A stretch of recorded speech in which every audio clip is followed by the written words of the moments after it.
Welcome to the first lesson in this module on preparing to deliver a presentation. Over the course of this module, you'll explore how to prepare and deliver a presentation using Microsoft PowerPoint. By the time you reach the end of this first lesson, you'll be able to review a PowerPoint presentation, apply transitions to your slides, print a presentation in a variety of formats, and deliver a presentation using your desktop. And as you progress through the other lessons in this module, you'll discover how to add comments to a presentation, create and manage sections within your presentation, modify your presentation slide masters and layouts, annotate a slideshow, set up a slideshow, add hyperlinks and action buttons to your presentation, and finally, record a presentation. Westcal create dozens of presentations every year. Many of their presentations are promotional campaigns focused on attracting new business. One of their more recent presentations is designed to attract students to use their printing services. Throughout the lessons in this module, you'll follow both Thomas and Grace as they prepare presentations for delivery.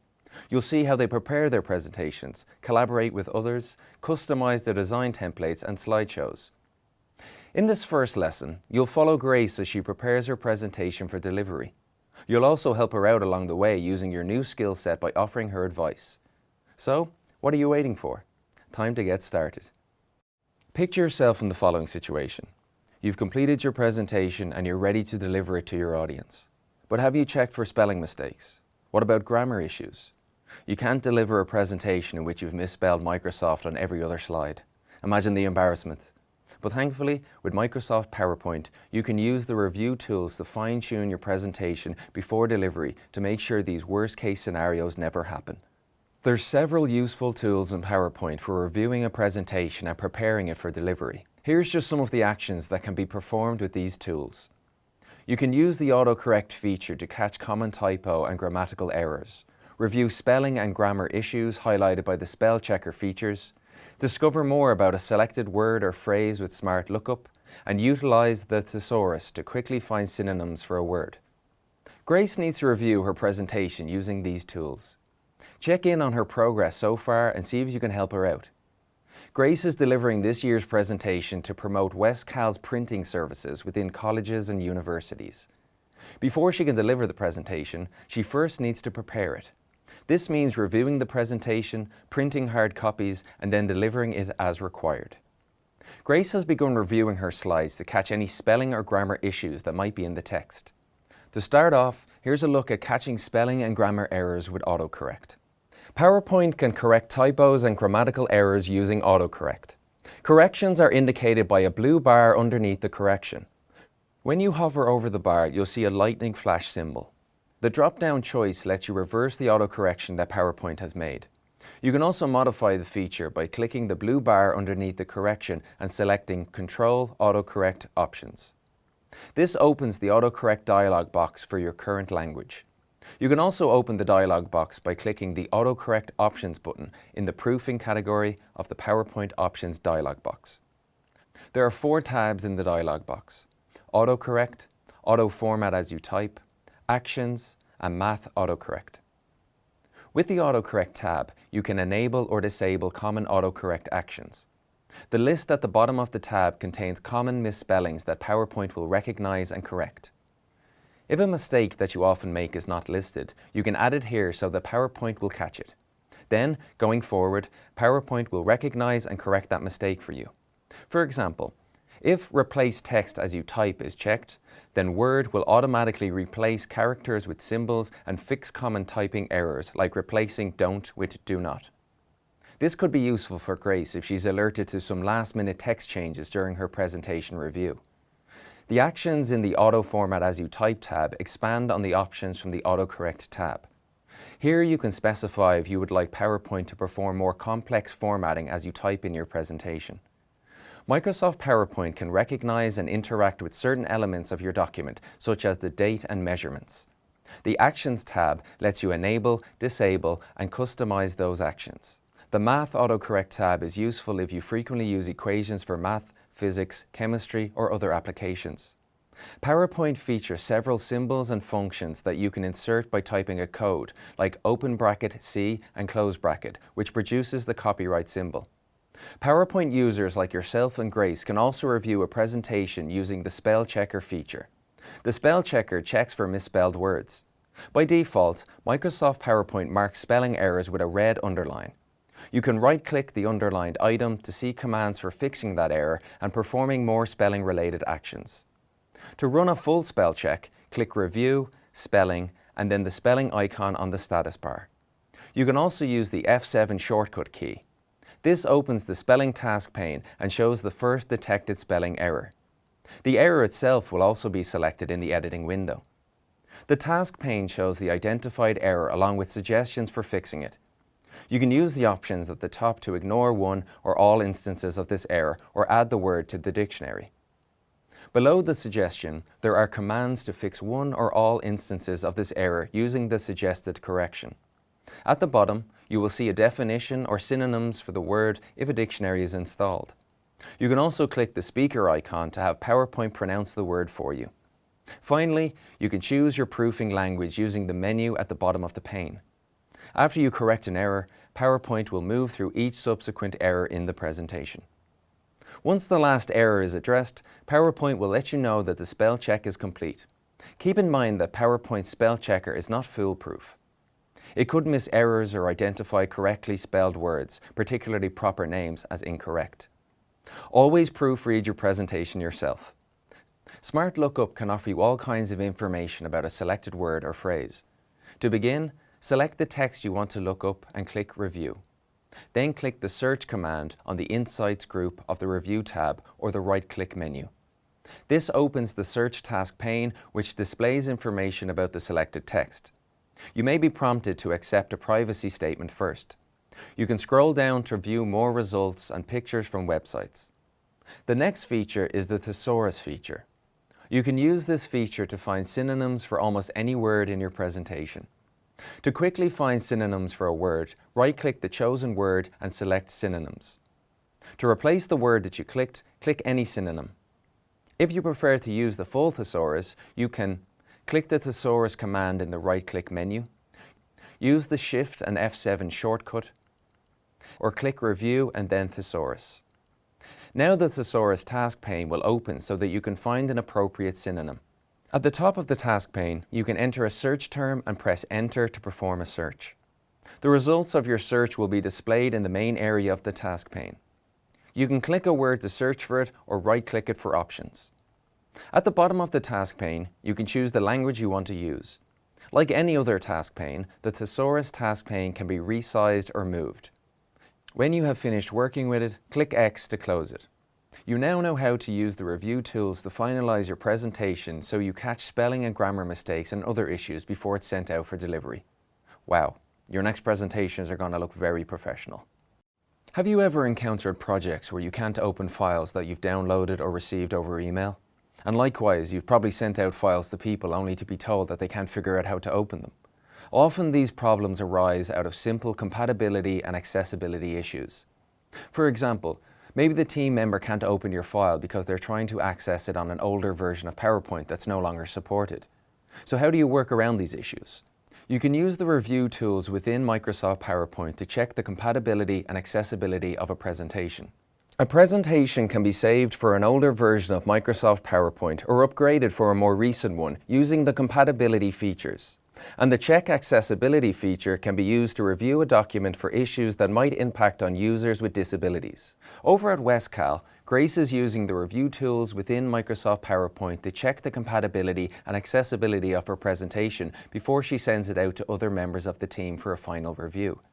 She needs to use PowerPoint's compatibility tools to make sure that her team members can open the file once they receive it. And she must also run an accessibility check so that colleagues with disabilities can follow it, such as those with visual impairments. Grace can use the compatibility checker to save an older version of Microsoft PowerPoint to share with her colleagues, as can any user of Microsoft PowerPoint. To start the process, click File, Info, Check for Issues, and Check Compatibility. PowerPoint will scan your presentation for possible issues. It will then let you know what elements are incompatible and how you can deal with them when saving your presentation. Some problems will have a solution. Others are simply items of which you need to be aware. Once you reviewed the issues, click OK. You can now decide what changes should be made before you save your document. Microsoft 365 PowerPoint can open many different file formats. For example, you might receive some PowerPoint presentations in PPT format, the format used by Microsoft PowerPoint 97, 2000 or XP, and 2003. If any of Grace's colleagues view her PowerPoint presentation in an older, compatible format, they'll see the words Compatibility Mode in the title bar. If a PowerPoint presentation opens in this mode, then certain features such as animations or smart art diagrams may not display correctly in the presentation. You can upgrade the presentation to the newest file format by clicking File, Info and Convert. Then choose a location and a name for the presentation.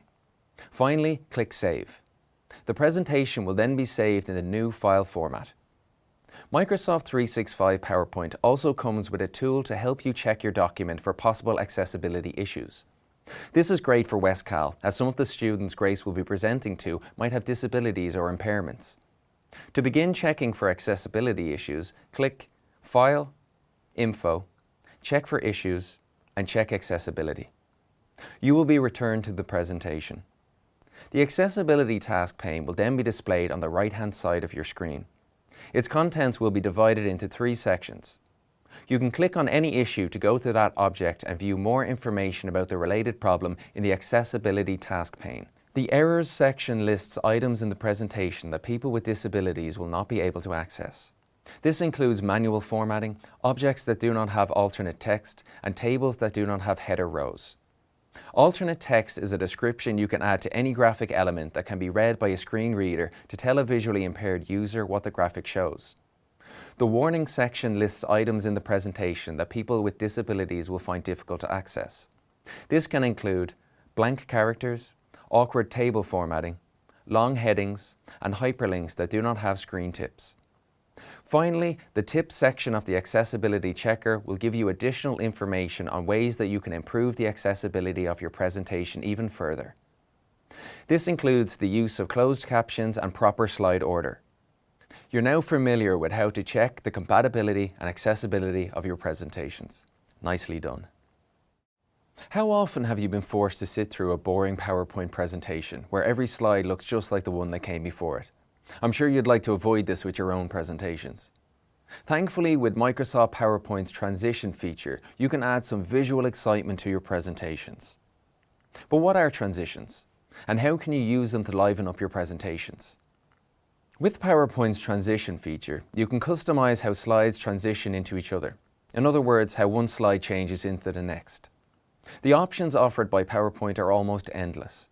You can use transitions in PowerPoint to choose from a huge range of different styles of transitions to apply to your presentation, create unique behaviors for your chosen transitions with effect options, customize the timings of your transition, add fun sound effects, and preview your transitions to see what they'll look like when published.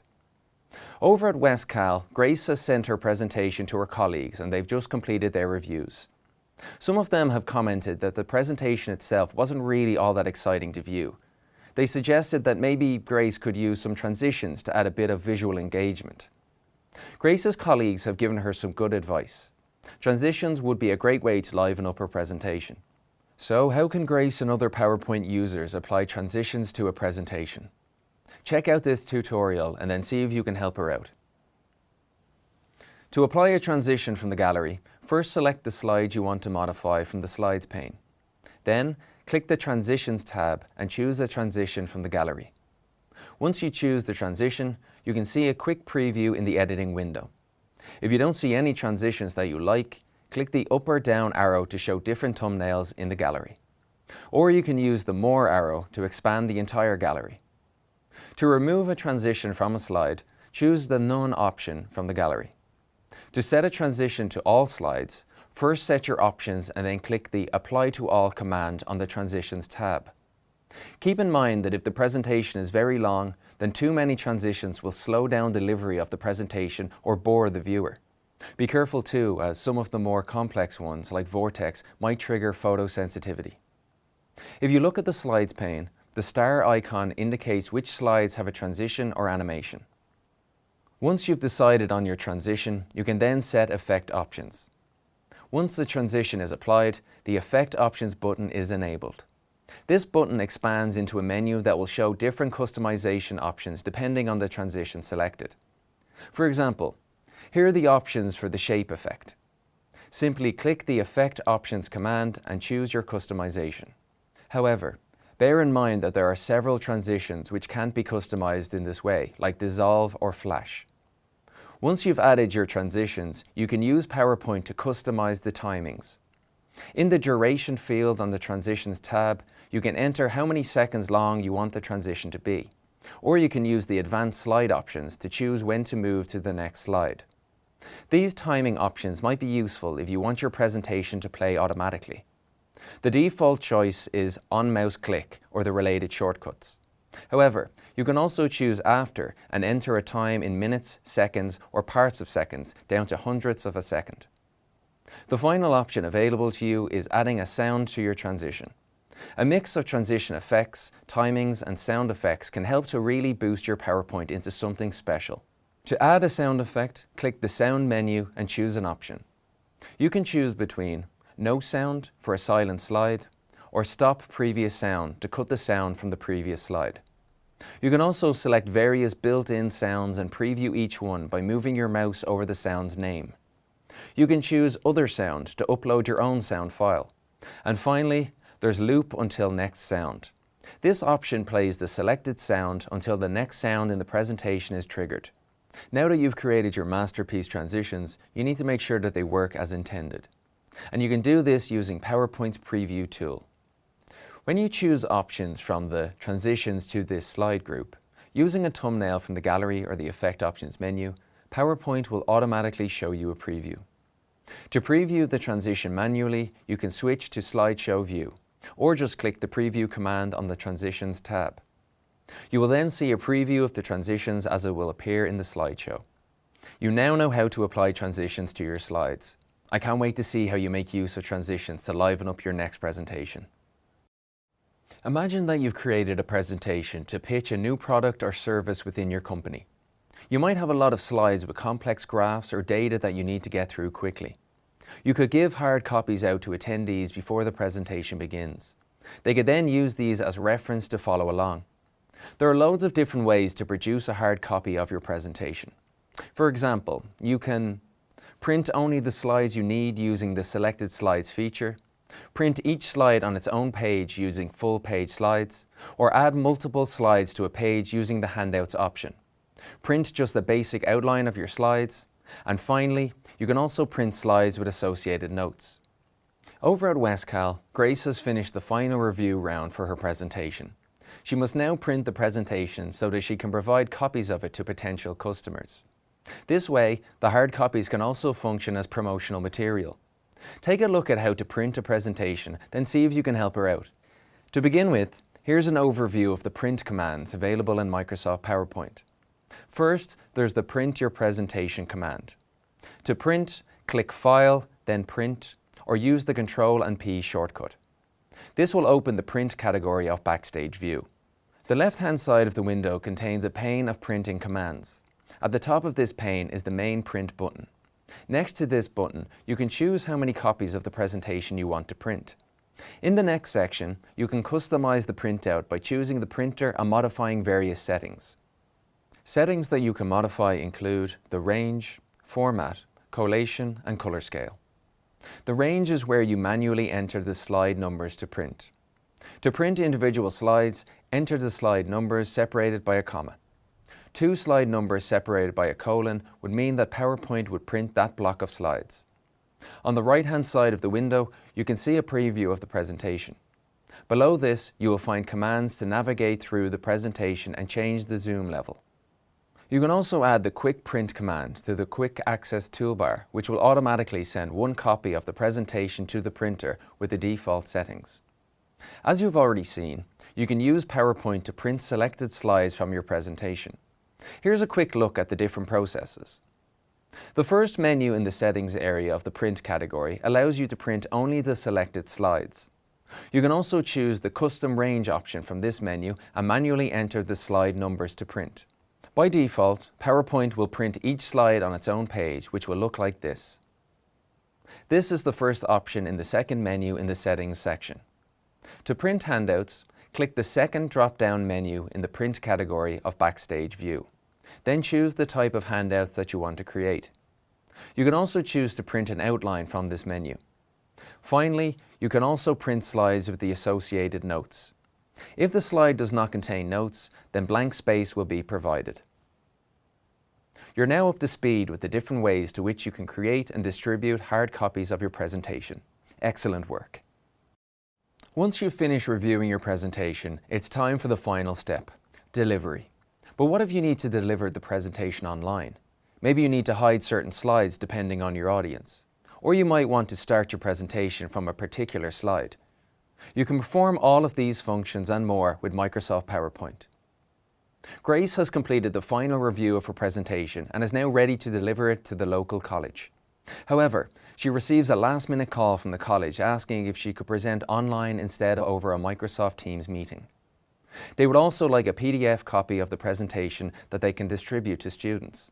With Microsoft PowerPoint, Grace can deliver her presentation online and convert it into a PDF copy. Take a few minutes to find out how and then see if you can help her out. PowerPoint offers users many different presentation options and it can export to several file formats. The first presentation option is From Beginning. You can use this option to present the show starting with the first slide. With the From Current Slide option, you can start the show from the currently active slide. Finally, you can use the Custom Slideshow option to present a customized version of the presentation that only shows certain slides. As you've seen with the example of Grace and the local college, there might be times when you need to save your presentation in a different file format, like a PNG. To save your presentation in a different file format, click File, Export, and change file type.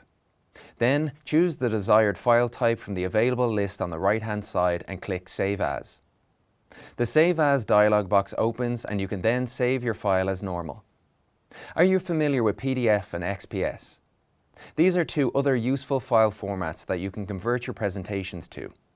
These file formats place data in a document that can be opened on many different operating systems, and it should look the same across all platforms.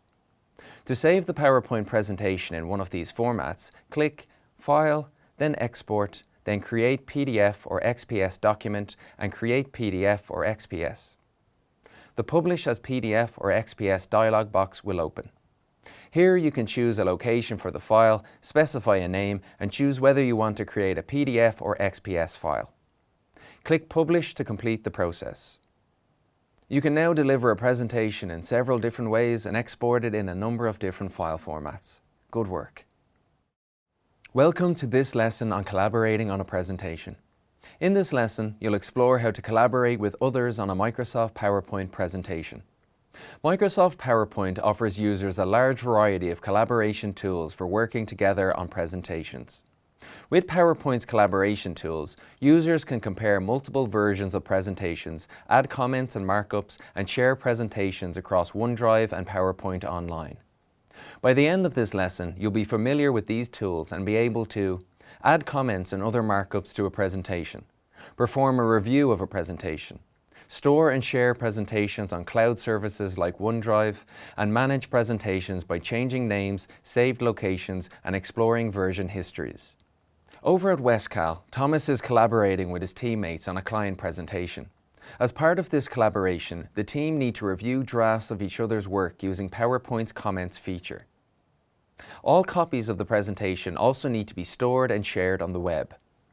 Thomas has created a draft presentation and sent it to the team for review. Several of the reviewers have added comments to the PowerPoint. Thomas now needs to redraft his presentation and work through the reviewer comments. Why don't you take some time to find out how comments work, then see if you can help Thomas implement his. Comments are the best and easiest way to collaborate with others on a presentation. They're small messages that can be added to any part of a presentation by either the author or a reviewer. Comments are hidden when a presentation is being shown or printed, but they're visible to anyone who opens the presentation for editing.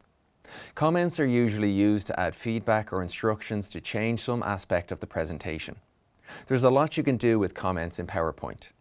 For example, you can insert comments in a presentation, interact with the comment pane, edit comments within a presentation, navigate through comments, and delete comments from a presentation. As you've seen, comments are small messages that can be appended to any part of a presentation. To add a comment, first select the slide or object to which you want to add a comment. Then click Review and New Comment. The Comments task pane opens on the right side of the PowerPoint 365 window. Inside of this pane will be an individual comment box with your name and when the comment was created. A comment icon also appears next to the selected object. The name shown here is set in the General category of the PowerPoint Options dialog box. You can't edit the date or the name information, but you can type the body of your comment inside the box. After you have finished with the comment, you can then close the Comments task pane and the comment icon will remain on the presentation. Clicking this icon again will automatically display the Comments task pane. Here's a closer look at the Comments pane and the commands that it offers. The Comments pane lists any comments that exist on the currently displayed slide. In this example, you can see that the current slide has one comment. You can reply to an existing comment by typing inside the reply text box that appears just below it. And you can add new comments to the current slide by clicking the New button. Once you have finished with the Comments pane, you can close this pane by clicking the Close button in the upper right-hand corner. But what happens to a comment once it's been added to a presentation?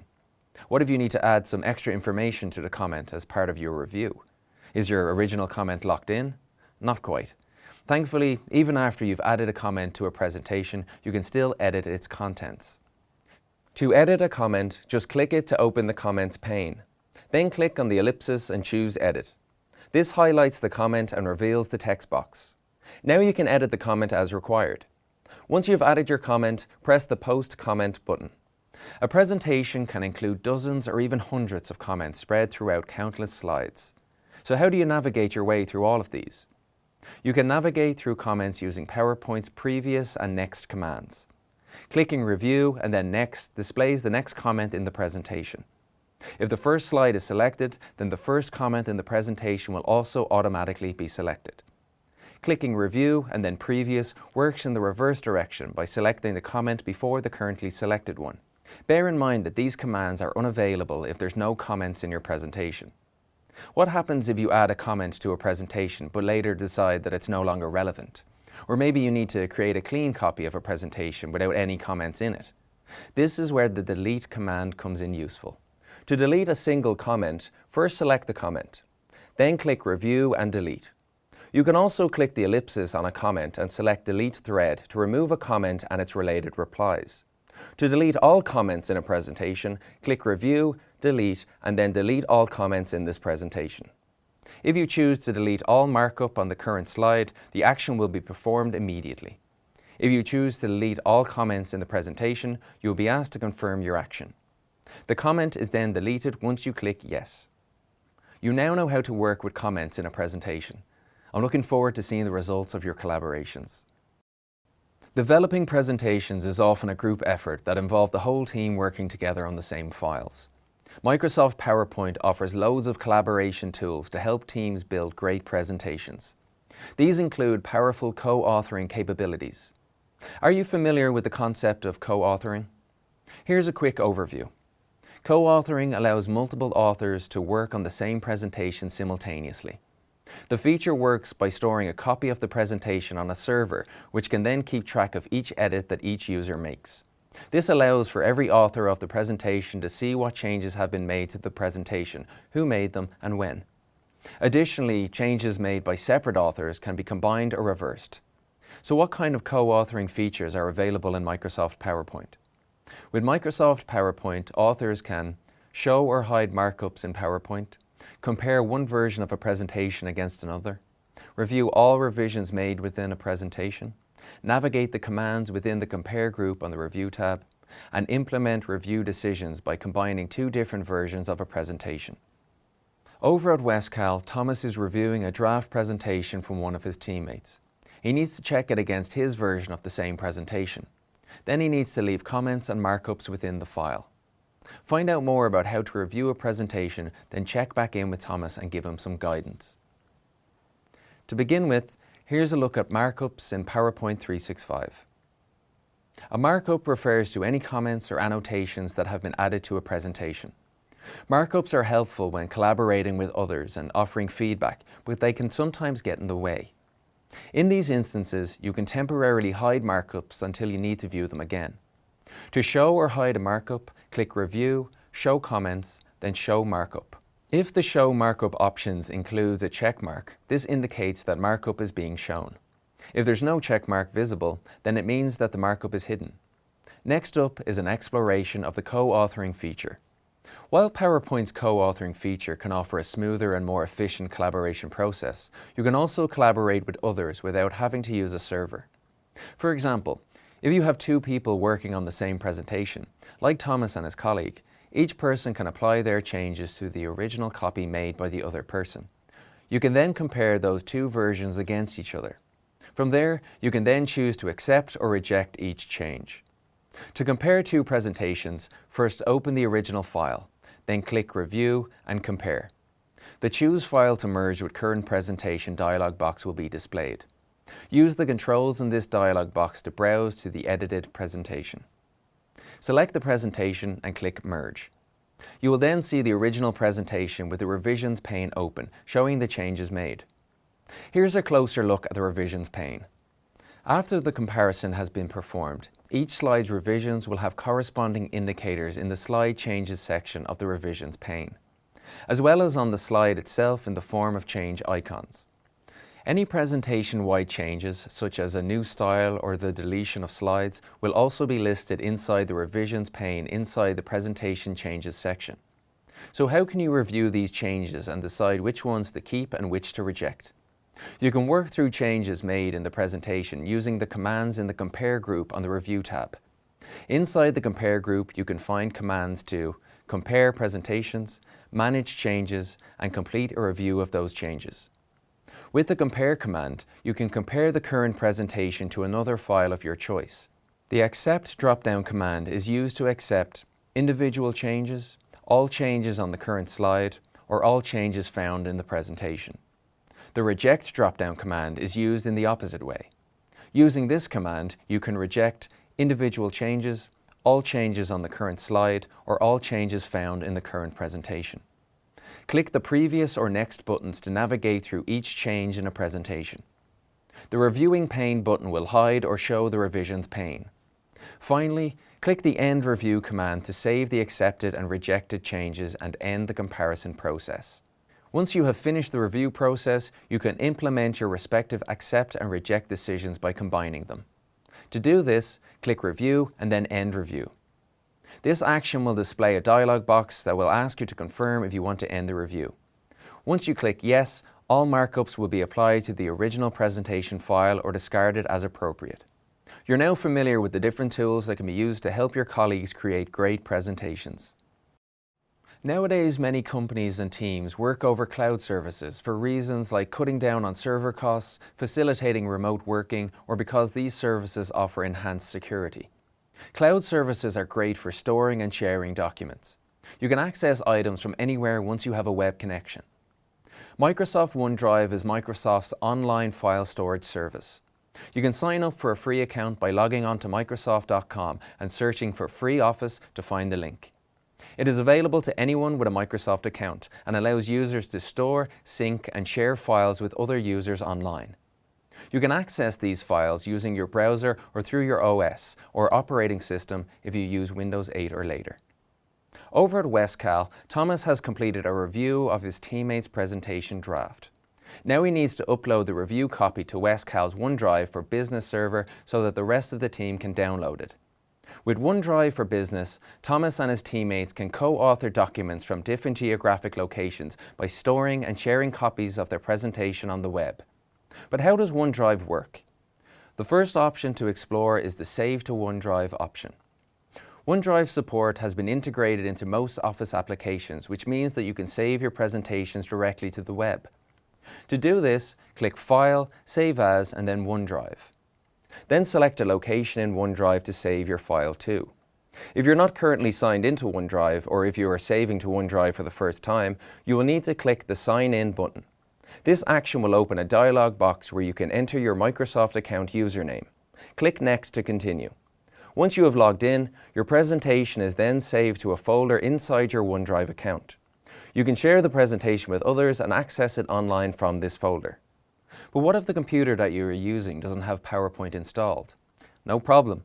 You can use the PowerPoint online web application to view and edit presentations that have been saved to your OneDrive account. All you need is a web browser and access to your Microsoft account. Once you've logged into your account, click the Microsoft Apps button in the top left-hand corner of the web page window. Then click PowerPoint. With PowerPoint Online open, you can create a new presentation by choosing from the selection of templates available. Once a template has been clicked, it will open for editing, just like when working with PowerPoint 365 desktop application. You can also access PowerPoint presentations from the OneDrive Online app. Open the app from your Microsoft 365 homepage. Locate and select the PowerPoint file you want to open. A new tab will open. A preview of the presentation will be shown. You can use this to present the presentation as a slideshow. You can now edit the PowerPoint file you just opened. Although PowerPoint Online includes many options and can be used to display a presentation, it doesn't have the same feature set as the PowerPoint desktop application. So you should only rely on PowerPoint Online to make basic edits to your presentation. What if you have a presentation open in PowerPoint Online and you want to access the desktop features? Easy. You can just follow these steps to open the presentation on your desktop. To edit an open PowerPoint Online presentation in the PowerPoint desktop application, simply click Open in Desktop App on the ribbon list. Click Yes if asked by a dialog box to confirm this action. PowerPoint will open on your desktop and display the current presentation on your screen.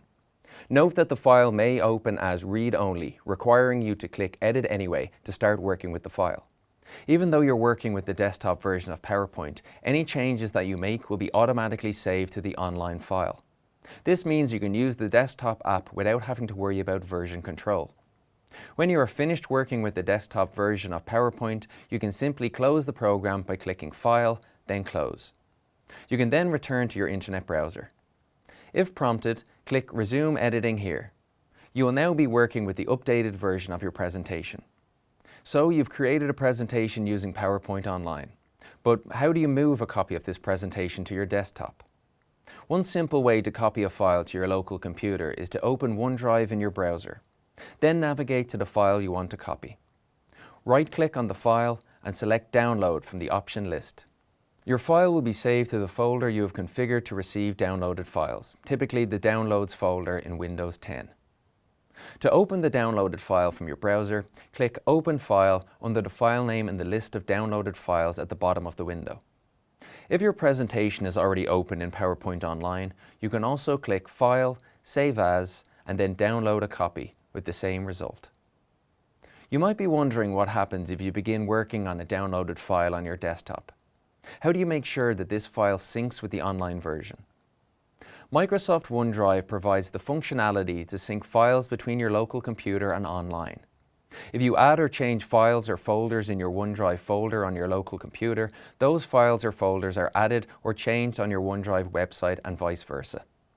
This is a good strategy to ensure you are always working on the most up-to-date files and to ensure you have access to your files, even when you are offline. Next, imagine the following scenario. You're working from home, but your internet connection is running into difficulty. As a temporary solution, you copy a presentation from OneDrive to your desktop so that you can work on it offline. But when you reach the end of your working day, the original presentation that you copied needs to be updated to reflect the changes that you've made. So how do you sync these two copies? There are two ways to upload a presentation to OneDrive. The simplest method is to drag and drop the file from either File Explorer or your desktop to the OneDrive window. You can also click on the Upload button in the OneDrive window and click Files.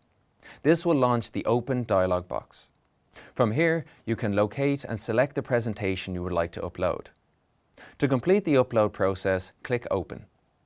The presentation is uploaded and can now be accessed from the OneDrive window. You're now familiar with storing and sharing documents using Microsoft OneDrive service. Next time you collaborate on a project, you'll be able to send and receive presentations like a pro. Have you ever had difficulty managing a file in Microsoft Office? Maybe you've had to make some last-minute changes to its location on the server or alter its name to reflect a new update. Or maybe you had to search for an older version of the project and salvage some discarded changes. When you make changes in PowerPoint files, you should know that the desktop version of PowerPoint is synced with PowerPoint Online. This means that any changes made in the desktop app are then reflected on the server. Here's a look at some of the features you can deploy in PowerPoint for desktop. Identify where a file is saved on the server, change a file's save location, rename a presentation, and access a file's version history to view or restore an older version. Thomas is making use of PowerPoint's version history feature at Westcal. He's almost finished collaborating on a presentation with his colleagues. As part of the final few steps, he now needs to finalize the file name and move it to the production folder. He also needs to check it against an older version to make sure that all review comments were enacted. Find out how these features work, then see if you can help out Thomas. As you've seen when working in PowerPoint Online, all presentations are stored either on OneDrive, OneDrive for Business, or a SharePoint site. In each instance, the presentation is saved automatically as you work. And if you edit your file using the PowerPoint desktop application, the file will continue to be automatically saved to the same location. But how do you locate where a file has been saved? You can identify within the desktop application where a file has been saved by clicking on the file name at the top of the PowerPoint window. A dialog box appears indicating the file name and the location. You can also rename the file by editing the text in the file name field. What if you begin working on a file in one location and then need to move it later? Perhaps your current file is a work in progress version and you now need to move it to a review folder. You can easily move files around a server using PowerPoint for Desktop. To move a file, first click on the location field. The Choose a Location dialog box will open, asking you to choose a location. Navigate through the folders on OneDrive by either clicking on the up arrow to go up one level or click the folders in the window to go down a level. Click Move here to confirm the location to which you want to move the file. The file is then moved to your chosen location. When co-authoring a file, you can often find yourself backtracking over edits to figure out when a change was made. To make this process easier, PowerPoint for Desktop also provides a useful version history feature, as you just discovered a few moments ago. With version history, you can view a complete history of different versions of your selected file. To see a history of your file versions, click Version History. The Version History task pane will display on the right side of your window and will list the following information: the saved versions of the file, a brief description of the activity, the name of the user who saved the changes, and the date and time it was saved. If a version of the file has been saved and is still available, you can open it by clicking an Open Version beneath the version description. The version will then be opened as a separate file in the PowerPoint desktop application. To restore the most recent document to the previous version, click Restore below the ribbon. The presentation will be restored to the previous version. You now know how to make key changes to a presentation using PowerPoint for Desktop. You'll be managing presentations across your team in no time. Welcome to the next lesson in this course. In this lesson, you'll discover how to customize design templates in Microsoft PowerPoint. Microsoft PowerPoint includes a range of design templates for enhancing the appearance of your presentation. There's limitless potential in PowerPoint to create any kind of design you like. By the end of this lesson, you'll be able to create and manage sections in a presentation, customize a presentation by modifying slide masters and slide layouts, add headers and footers, and modify the Notes Master and the Handout Master. To get started, see how they're making use of custom templates over at Westcal. Grace is creating a new PowerPoint template for Westcal's client presentations. The template needs to contain sections along with a header and a footer for key information. And there also needs to be a wide selection of slide masters and layouts, so that there's a visual variety between presentations. Grace can create this template using the customization options in Microsoft PowerPoint. And the best place for her to start is with creating and managing sections. Sections are basically structural units that are used to group similar slides together. This lets users apply changes to a group of slides all at once rather than one at a time. Sections can also be used to organize a presentation. In PowerPoint, sections are managed from the Home tab and the Slides pane. There are a number of actions that you can take with sections. For example, you can create new sections within your presentation, view sections using the collapse feature, Move slides and sections around your presentation as needed, and remove or delete a section while retaining the slides that it contains. Time to check back in with Grace and see how she's progressing. Grace has begun building a structure for her template.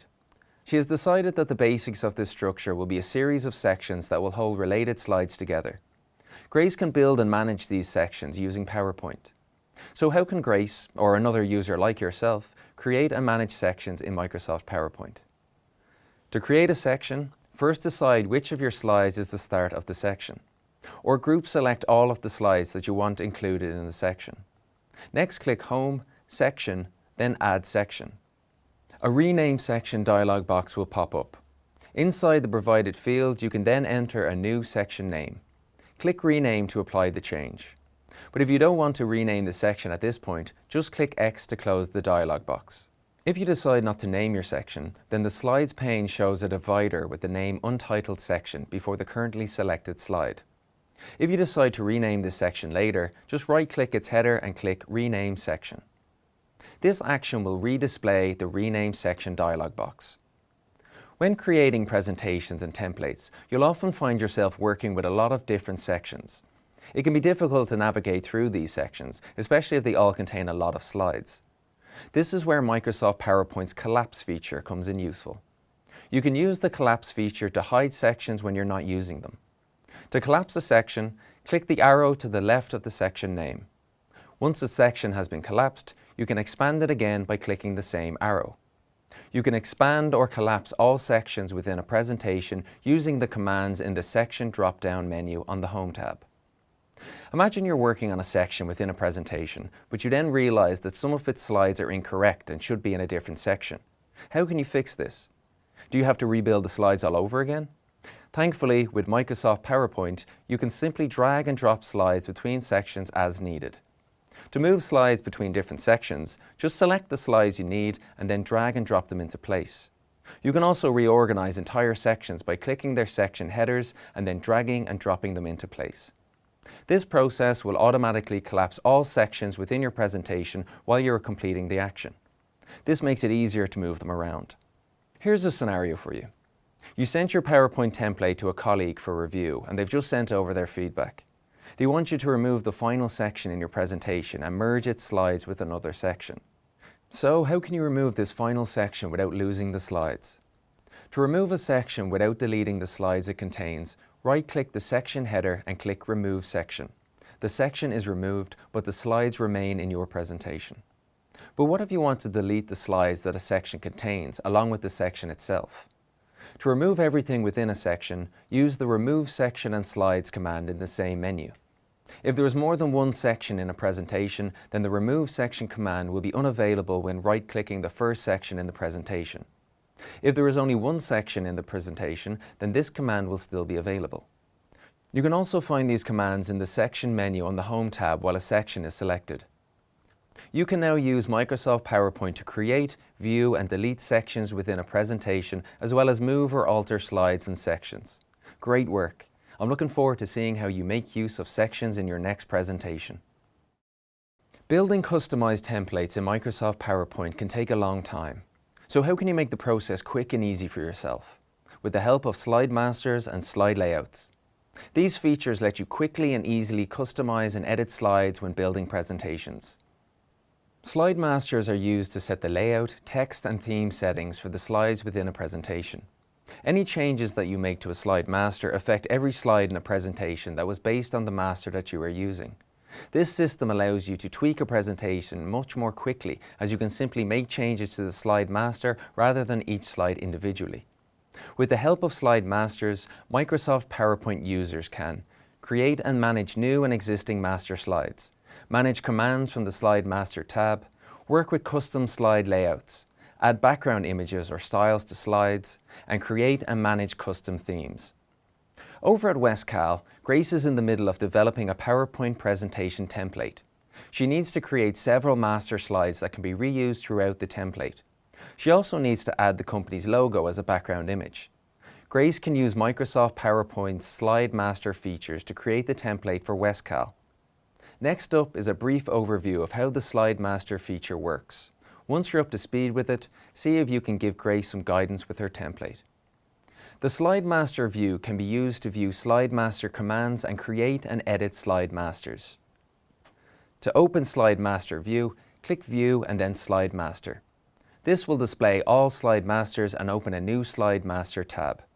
The Slide Master tab comes in on the left-hand side of the ribbon area to show that it is changing things at a deeper level. For example, Slide Master actions change the entire presentation or set new defaults.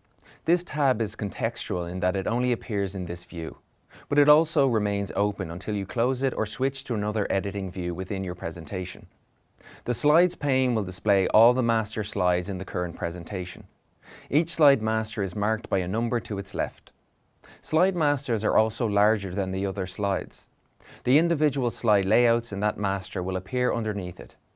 Any changes made to the larger Slide Master slides at the top will automatically apply to all the other layouts. If you want to adjust a single layout, highlight it first before making changes. When you do this, the changes will apply only to that layout. Opening the Slide Master reveals the Slide Master groups and their commands. Here's a quick overview of each group and the commands it offers. Once you've opened the Slide Master tab, you can access the commands for creating and editing Slide Masters. The Edit Master group commands are used to manage Slide Masters and their related slide layouts. With the Master Layout command, you can add and edit placeholders for the current slide layout. Use the Edit Theme group commands to select a pre-built theme. You can also create your own theme with unique colors, fonts and effects. Themes applied to a Slide Master will be applied to all associated layout slides. Themes will also override any custom changes you have made. The Background command is used to apply a background to the slide layout or the Slide Master. Browse the background styles and click one to add it. You can also click Format Background to create your own.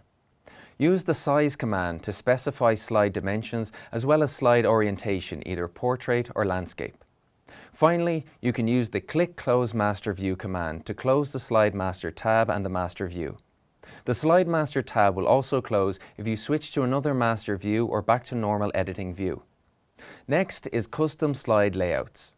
To get a better understanding of custom slide layouts, consider this scenario. You've been tasked with creating a custom slide for a client. The client wants an image of their logo in the background of each slide. So how can you build these slides? You can add the requested background image using custom slide layouts. Each new blank presentation contains one Slide Master and 11 layout slides. For example, here we have opened the Slide Master tab and selected the Title Layout slide. If we add a background style to this layout slide, we can see the changes in the layout slide and in the slides pane. If we then close the Slide Master tab and return to the regular presentation, this change to the slide layout will immediately be applied to all slides that use that layout. The change will also be reflected in the new slide gallery. If you want to create a new blank layout, click Slide Master, then Insert Layout while in Slide Master view. PowerPoint will add a new generic slide layout.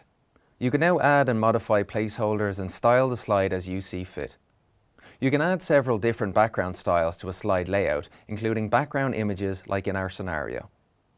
To add a background image to a slide layout, first select the Slide Master or layout that you would like to work with. Then click Slide Master, Background Styles and Format Background. This action will open the Format Background task pane. Inside this pane, click the Picture or Texture Fill Radio button under the Fill section title. You can now add a fill to the slide or replace any existing ones.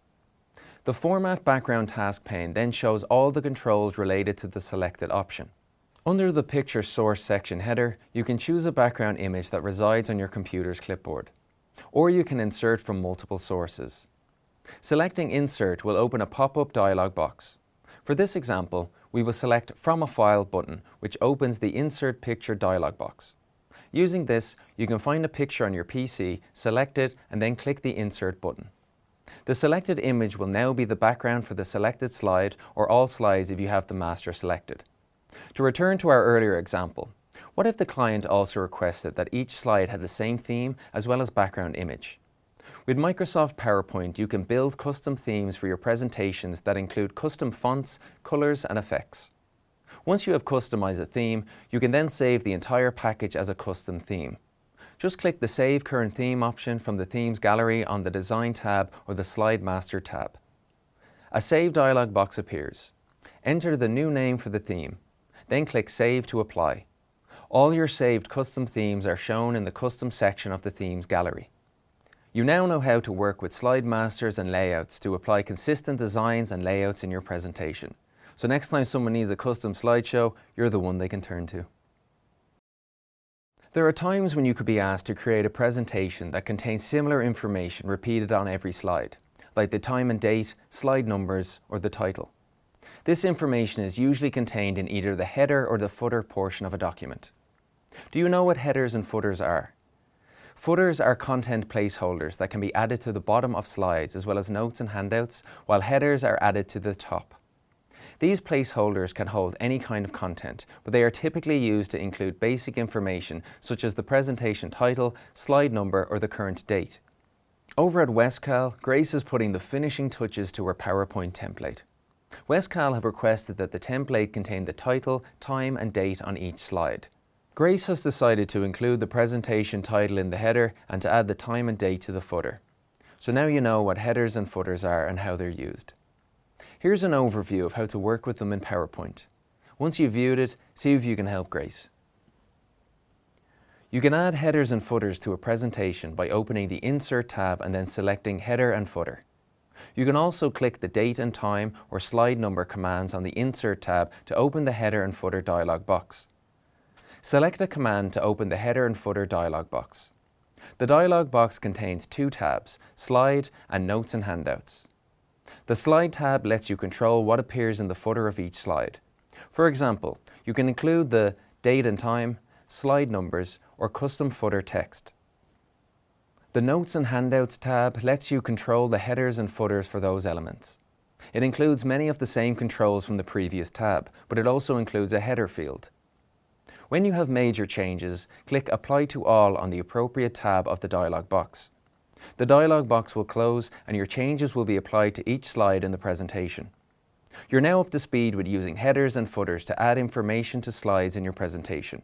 Be sure to make good use of them in your future presentations.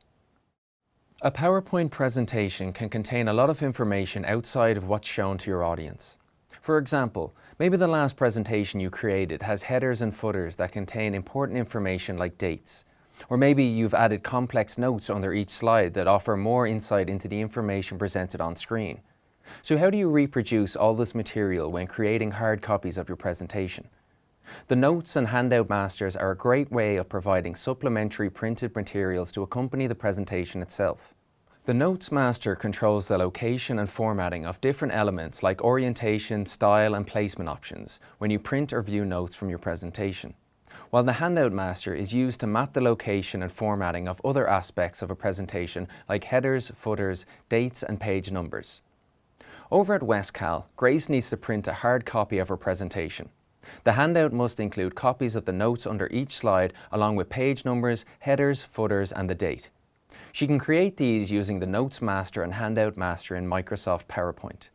Find out how to modify notes and handouts in your own presentation, then see if you can assist Grace. To begin with, here's an overview of how to manage notes using the Notes Master in PowerPoint.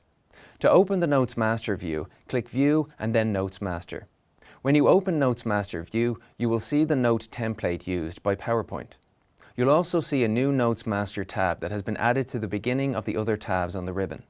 This tab is contextual in that it only appears in this view, but it also remains open until you close it or switch to another editing view within your presentation.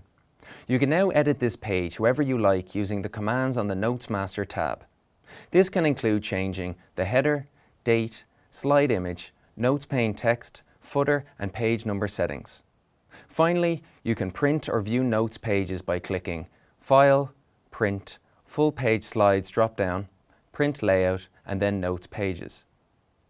How can you make sure that your handout contains all the information you need and that the information it contains is easy for recipients to follow? This is where PowerPoint's Handout Master really comes into its own. To open Handout Master view, click View, then Handout Master. This will open a new Handout Master tab and add it to the beginning of the other tabs. This tab is contextual in that it only appears while you are in this view. But it also remains open until you close it or switch to another editing view within your presentation. When you open Handout Master View, you will see the handout template used by PowerPoint. You can now edit this page however you like using the commands on the Handout Master tab. The changes will be reflected in all handouts that you create for this presentation. To print handouts for your presentation, select File, Print, Full Page Slides drop-down, Handouts, and choose one of the options. If you want even more control over your handouts, you can export them to Microsoft Word. But keep in mind that Word must be installed for this command to work. To begin exporting your PowerPoint, click File, Export, the Create Handouts option, and finally the Create Handouts command. These actions open the Send to Microsoft Word dialog box. From here, you can choose the page layout. You can also choose if you want the slides to be linked so that they will update based on slide changes. Click OK when you are ready. Your handouts will then appear in a new Word document. You can edit these handouts the same way you would edit any other Word document. You now know how to produce extra material with hard copies of your presentation using Microsoft PowerPoint. Great work! Welcome to this lesson on customizing a slideshow. In this lesson, you'll discover the different ways in which you can customize how a slideshow is displayed. You'll explore all the different features available for customizing your slide deck, as well as how to set up and record a presentation. By the end of this lesson, you'll be able to annotate a presentation using the annotation tools, set up a slideshow by configuring the presenter view and the setup group settings, tailor your presentation to suit a particular audience using custom slideshow features, enhance your PowerPoint files interactivity using hyperlinks and action buttons, and finally, record your presentation for playback. Over at Westcal, Thomas has been tasked with setting up and delivering a slideshow online to the wider Westcal team. Thomas needs to create two versions of the presentation, one for his clients and another for management. He also wants to be able to annotate the presentation during his delivery to help people understand the material better. Finally, he's planning to record the presentation so that those who can't attend can watch it back later. Looks like Thomas has a lot on his plate. To start off, why don't you help him out by exploring how to use annotations in PowerPoint? Maybe you could offer him some advice once you're up to speed. Annotations are simply marks that can be added to a slide while it is being presented. Typically, this is done to provide emphasis and identify important information in a presentation. Back at Westcal, Thomas is adding annotations to some complex diagrams in his presentation to help his audience understand them. To prepare for the presentation, he's begun familiarizing himself with the annotation tools available from PowerPoint's Pointer Options menu. Here's a quick overview of how to access the pointer options and what tools they offer. First, you need to place your presentation in slideshow view. To do this, press F5 or click the slideshow button. Once you've opened your presentation in slideshow view, right-click on the open slide in the presentation. Then click Pointer Options to open the Tools menu. The laser pointer turns your cursor into a bright red dot that can be used to point out important objects on the screen while you are presenting. Press the Escape key to cancel the laser pointer and return to the mouse cursor. Be careful not to press the Escape key twice, as this will end the presentation. With the pen option, you can write on the currently displayed slide by clicking and dragging your cursor. The highlighter option is for highlighting on-screen objects or text with your chosen color by clicking and dragging over them. Change the color of the pen or highlighter using the Ink Color tool from the Pointer Options menu. This lets you add some visual variety to your presentation, like underlining words in red and circling diagrams in yellow. What if you want to remove annotations from your presentation? Just use the Eraser tool to erase a single complete annotation mark, such as a continuous line or shape made by the pen. Clicking the Erase All Ink on Slide option will automatically erase all annotations on the slide. Finally, the arrow option is used to toggle the visibility of the arrow. The available options include automatic, visible, and hidden. So, you've finished your presentation and added a lot of annotations to help your audience understand it better. But what if you want to retain these annotations before you close your presentation? Before closing a presentation with added annotations, you will be asked if you would like to keep your changes or discard them. If you choose to keep the annotations that you made, then they'll be saved to your presentation and visible during editing. If you choose to discard these annotations, then PowerPoint will remove them from the presentation. You're now familiar with the different annotation tools available in Microsoft PowerPoint and how to use them to annotate your presentations. Annotations are a great way to interact with your presentation during delivery, so make the most of them. PowerPoint 365 can be very flexible in how and where it can deliver a slideshow. For example, you can choose to have a self-running presentation play on a kiosk at a trade show or reception area, or you could even run a presentation remotely over the internet. Thomas has finalized his presentation and he's now preparing to deliver it online to the wider Westcal team. But before he can begin his presentation, he first needs to perform a test run to check that it is set up correctly. So, what kind of checks does Thomas need to perform before delivering his presentation? What options are available to presenters in Microsoft PowerPoint? First, here's a closer look at PowerPoint's Presenter View. Presenter View provides the presenter with a different view of the presentation than what the audience sees. It gives you access to your notes as well as preview of upcoming slides without that information being shown to your audience. To take advantage of this feature, your computer needs to have multiple display capability. It also needs to be connected to a second monitor or projector. To enable Presenter View, check the Use Presenter View checkbox in the Monitors group on the Slideshow tab. Then start up your slideshow. Presenter View will be displayed on your primary monitor, while the presentation will be displayed on the secondary one. In Presenter View, you can see the presentation as the audience is seeing it. You can use this portion of the window in the same way that you would use the normal PowerPoint presentation window. The upper right-hand pane shows what the next slide in the presentation looks like. Notes for the current slide are shown just below the next slide preview pane. The very bottom of the Presenter View provides you with controls to advance or go backward in the presentation. It also tells you how many slides appear within your presentation. When the slideshow ends, you will see the same window that you would normally see at the end of a presentation. Click anywhere on the screen or press Escape on your keyboard to exit the presentation. If you don't like this black slide, you can change it. Click File, then Options, and choose the Advanced category. Scroll down to the Slideshow section and uncheck End with Black Slide. Now, once you complete your presentation, you will be returned to the Design window. Next, explore the commands from the Setup group. You can use the Setup group on the Slideshow tab to control how slideshows are displayed. The Setup Slideshow command displays the Setup Show dialog box. Use the controls in this dialog box to set up exactly how you would like your show to be presented. You'll explore these controls further in a few moments. The Hide Slide command hides the currently displayed slide from view, so it's not shown during the slideshow. Click the command again to show the slide. Next is the Rehearse Timings command. You can use this to rehearse your presentation and record exactly how long you spend on each slide. You can then use these timings to automatically play back your presentation. With the Record Slideshow command, you can record the slideshow from the beginning or from whichever slide is currently selected. You can also choose exactly what you want to record, such as slide and animation timings, narrations, and even laser pointing. Next to these commands are checkboxes which allow you to toggle certain features on and off. The Keep Slides Updated checkbox toggles real-time updates and changes to your slides while you are presenting. Make sure your PowerPoint file is saved to OneDrive to enable this checkbox. If you don't check the box, you can always access the Updated Slides feature from Presenter View.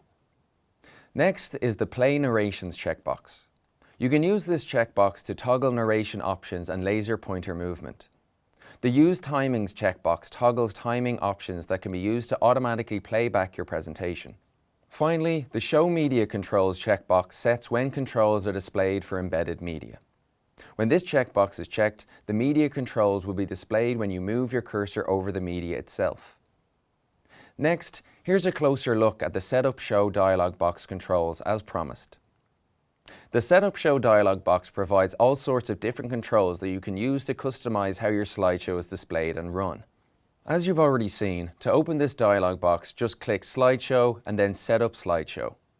The Setup Show dialog box is divided into several sections. The first section is Show Type. This section includes 3 radio buttons that you can use to select between presentation show types. One of the major differences between the options in this section is that the right-click options differ between the first 2 options and are completely unavailable for the kiosk option. The kiosk option is used if you wish to display a slideshow in a public area like a conference or trade show. You can place the presentation on a monitor and program it to use automatic timing or even give the audience control over its progress. Next up are the Show Slides options. With these options, you can choose exactly which slides are shown during the presentation. There's also the Show Options section. From here you can find several options including looping a presentation so that the slideshow repeats itself until stopped, hiding or showing narration and animations, and choosing pen and laser pointer colors. Next to these are Advanced Slides options. With these two radio buttons, you can advance the slides in a presentation manually, or you can advance them automatically using timings. Finally, there's the Multiple Monitors section. This section allows you to choose which of your computer monitors shows the presentation. If you do not have multiple monitors, these controls will appear grayed out. You're now up to speed with the different ways in which you can set up and run a slideshow with Microsoft PowerPoint. Feel free to experiment with the features available to you and find what works best for your presentation. Best of luck. There may be times when you have a PowerPoint presentation that needs to be tailored towards different groups.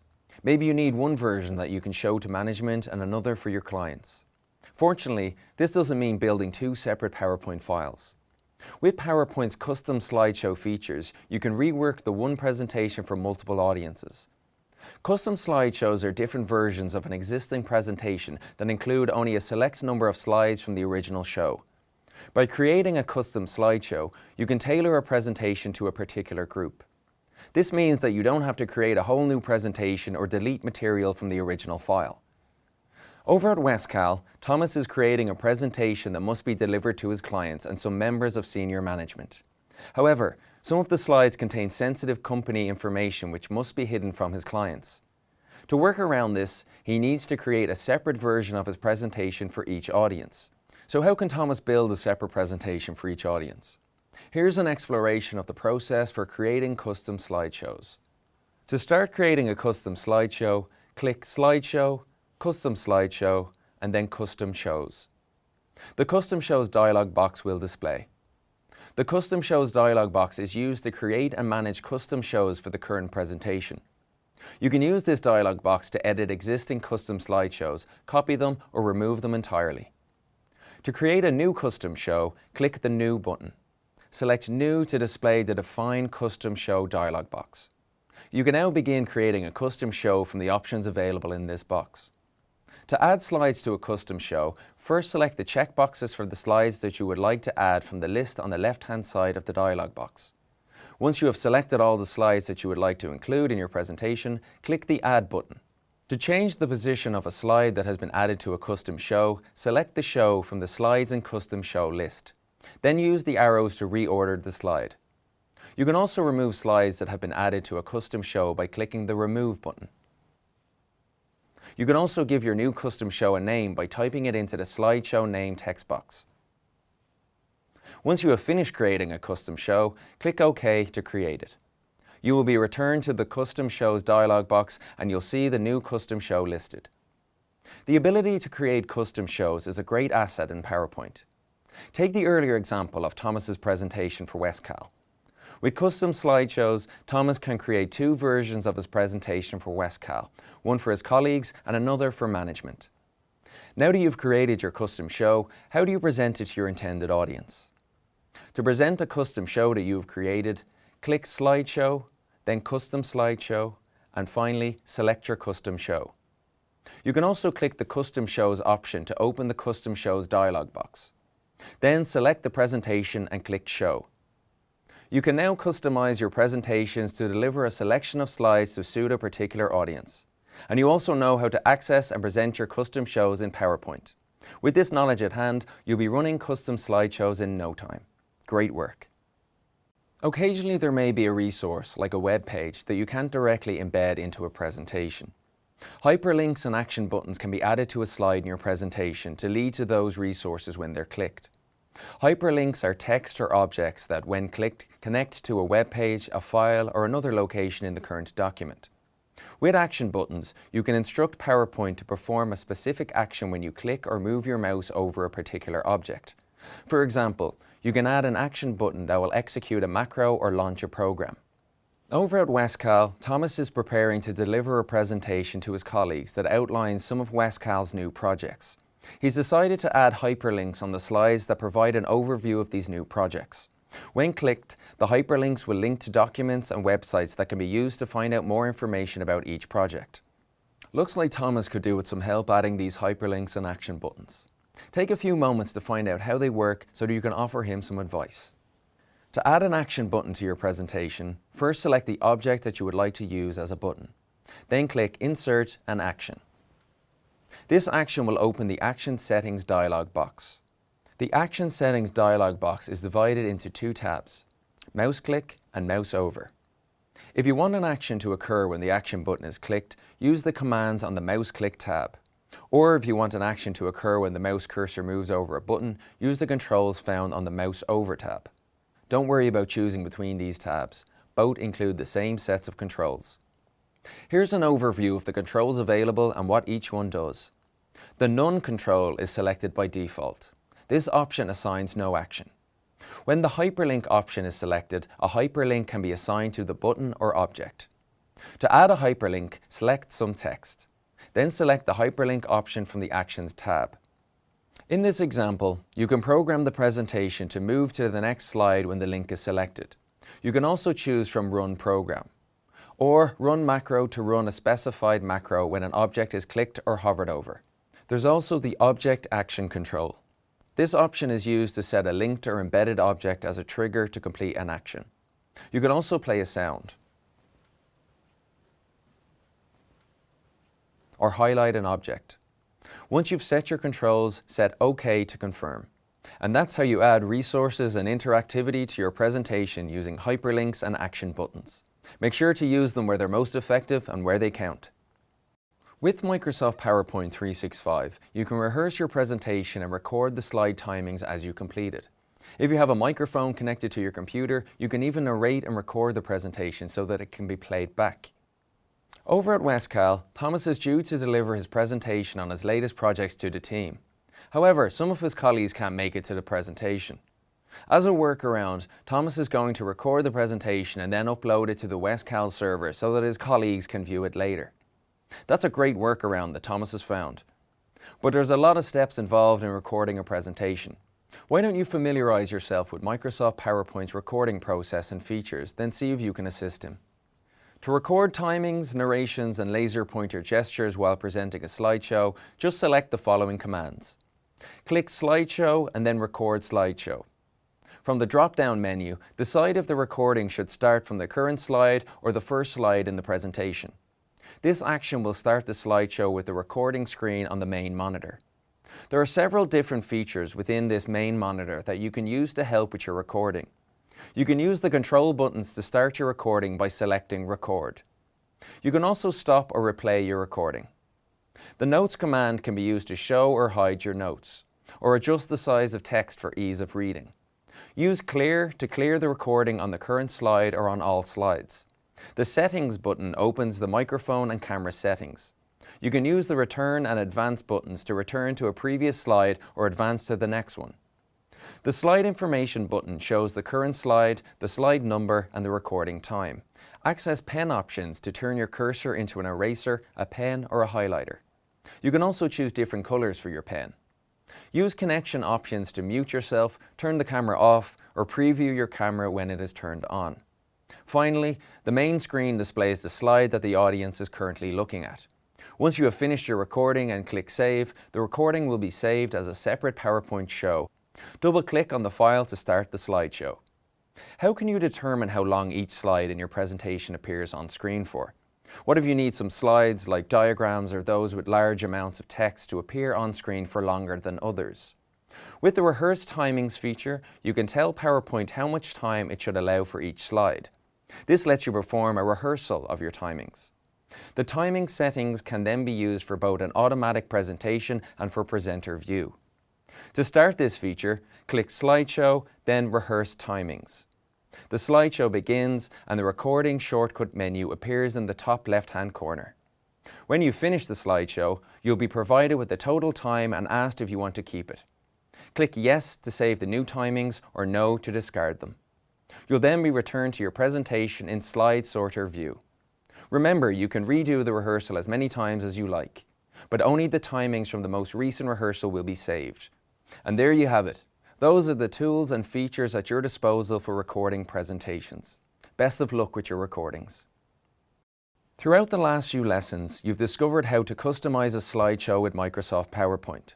You now know how to apply the finishing touches to a presentation for delivery in front of an audience and can review spelling and grammar using PowerPoint's proofreading features, customize movements between slides by applying transitions, print hard copies of a presentation for an audience, and prepare your presentation for online and in-person delivery. You also learned how to work with others on presentations using PowerPoint's collaboration tools and can add and enact comments in a presentation, review a presentation using markups and comparison features, and store and share presentations with colleagues over cloud services like OneDrive. You're able to control your presentation's appearance by customizing design templates in which you can create and manage sections, modify slide masters and slide layouts, add headers and footers, and modify the notes master and the handout master.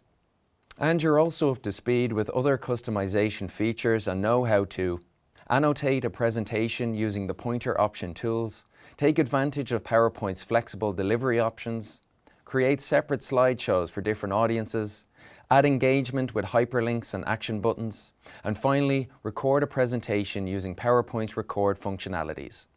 You're now comfortable with preparing presentations for delivery, customizing designs and templates, and working with review and collaboration tools. Best of luck with your future presentations. You've reached the end of this course on Microsoft PowerPoint. Here's a quick recap of the skills you've gained now that you've completed the course. In the first module, you became familiar with the various elements of PowerPoint's interface and explored the basics of creating a presentation. The second module guided you through how to build the framework of a presentation along with adding and editing content. During Module 3, you discovered how to enhance a presentation using tables, charts, media, and animations. Finally, in Module 4, you learned how to prepare a presentation for delivery by performing reviews, collaborating with others, and customizing your presentation as needed. In the next module, you'll have the opportunity to complete the honours material in the form of a graded peer review exercise. In this exercise, you'll have to draw upon the knowledge that you've gained throughout the previous modules and put it into practice by applying your PowerPoint skills to an assignment. Once you've submitted this exercise, other learners in the course can review your work and submit feedback. Likewise, you'll also need to provide feedback to other learners. You're now confident with developing, reviewing, and delivering presentations in PowerPoint. We wish you the best of luck with PowerPoint in your career. Thank you for watching our video. We hope you found it helpful. If you enjoyed this video, please hit the like button below and subscribe to our channel for more videos like this. If you know someone who could benefit from this information, please share it with them. We would love to hear your thoughts on this learning course, so please leave a comment below. Thanks again for watching, and we'll see you in the next video.